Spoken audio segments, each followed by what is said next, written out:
So here we are, the next phase, and basically very simple.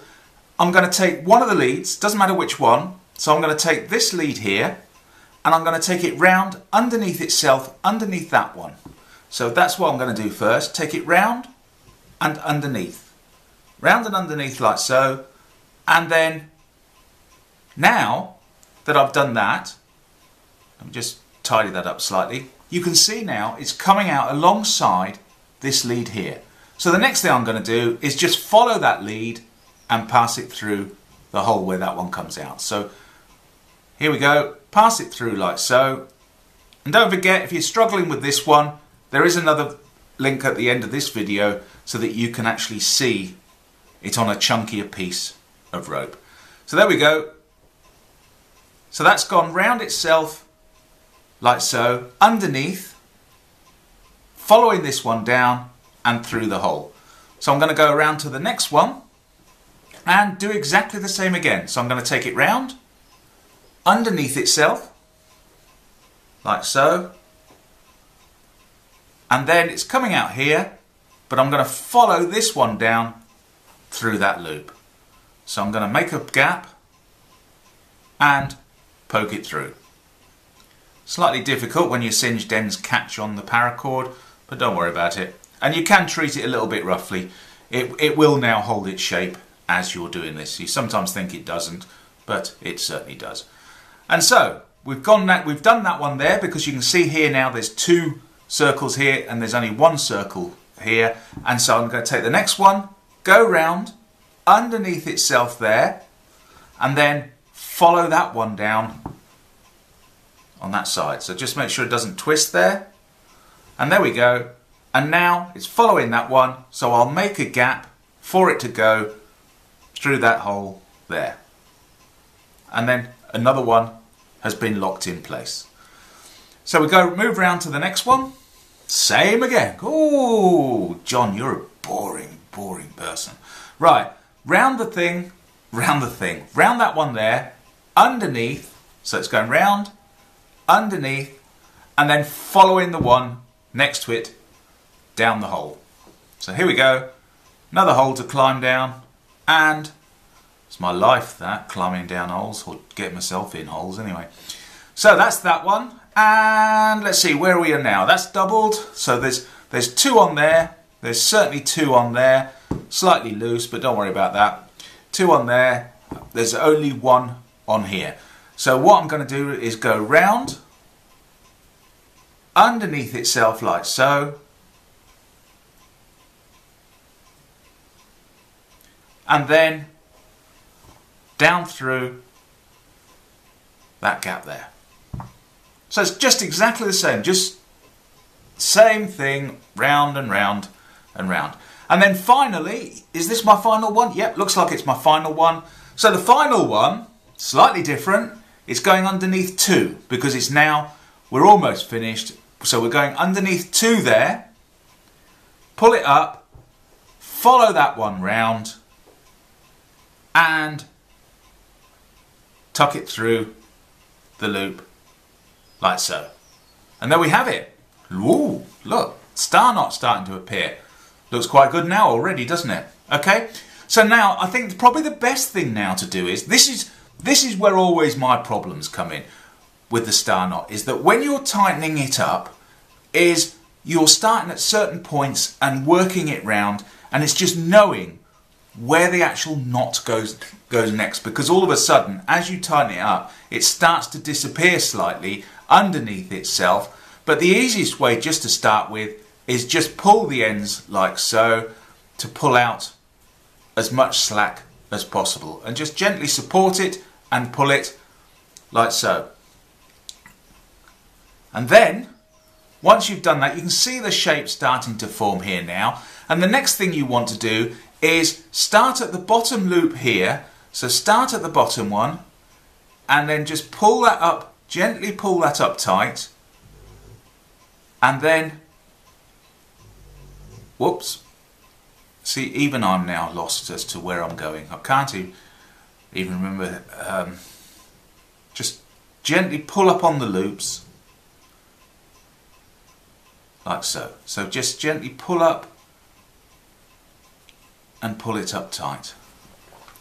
Now that we've got to this part of the star knot where we've gone round and all our cords are coming out again, the next thing I'm going to do is just gently go round and tighten up on it.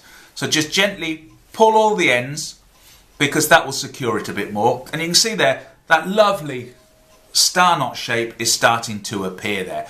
And all I'm going to do is I'm going to go round on my loops and basically tighten up on my loops and pull a bit more through. So tighten up on my loops and pull a bit more through like so.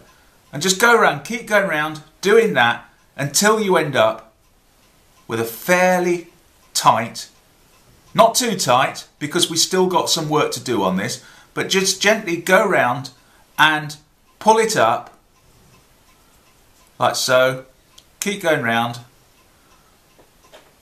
and you might have to go around a few times. Don't worry about it, but don't pull on it as hard as you can and try and get the shape instantly. Just gently go round, and gradually, as you get the hang of it, you will know which cords to pull to bring it up into shape. And you can see that even just doing that a little bit has pulled it up into shape. So what I'm going to do now, there's no point in you watching me pull it up all the time.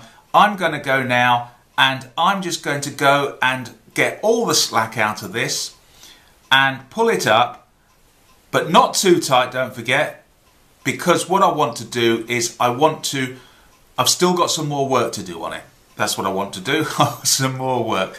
So basically, just gently pull it up, take all the slack out of it. Oh, gone the wrong way there. You will see I will go the wrong way loads of times.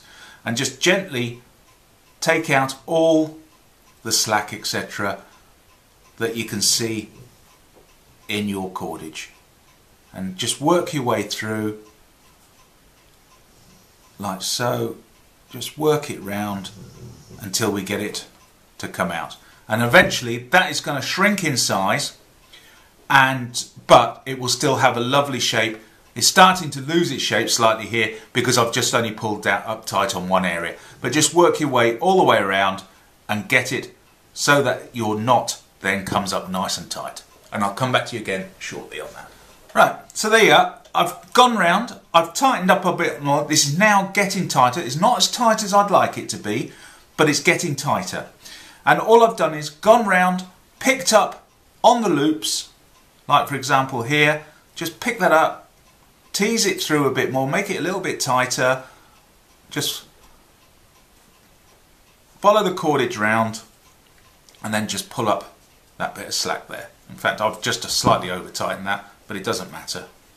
And so here now, you can see now that beautiful star knot is starting to appear there now.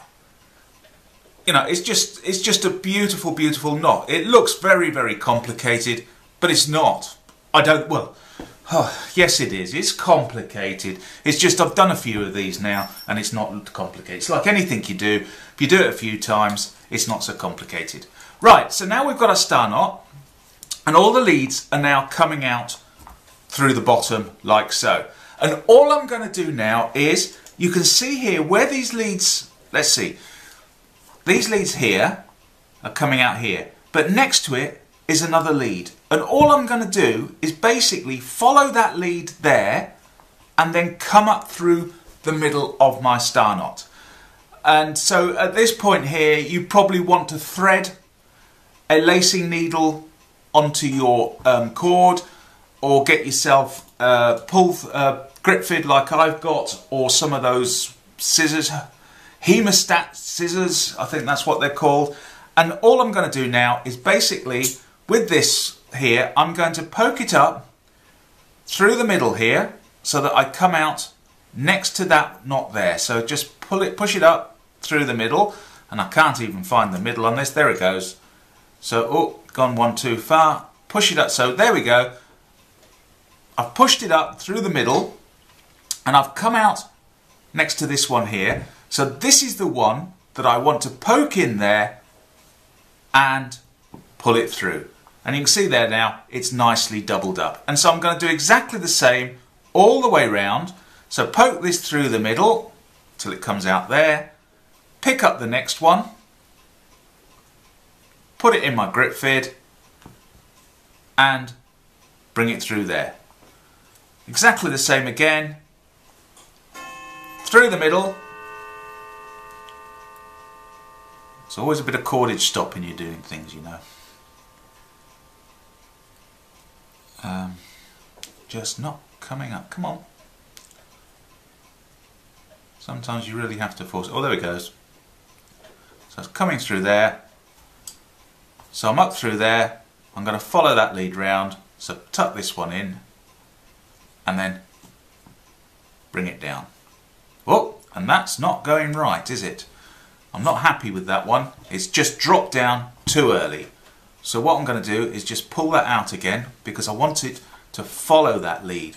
So basically I've just come in a bit too early on that.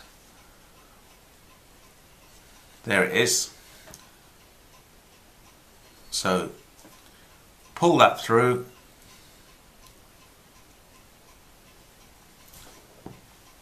There we go, and it's giving us a nice neat pattern on the back there as well. So there's one there, two there, and if I pull that up tight you can see it's coming up snug next to it. So that's another one done. So poke my lead through.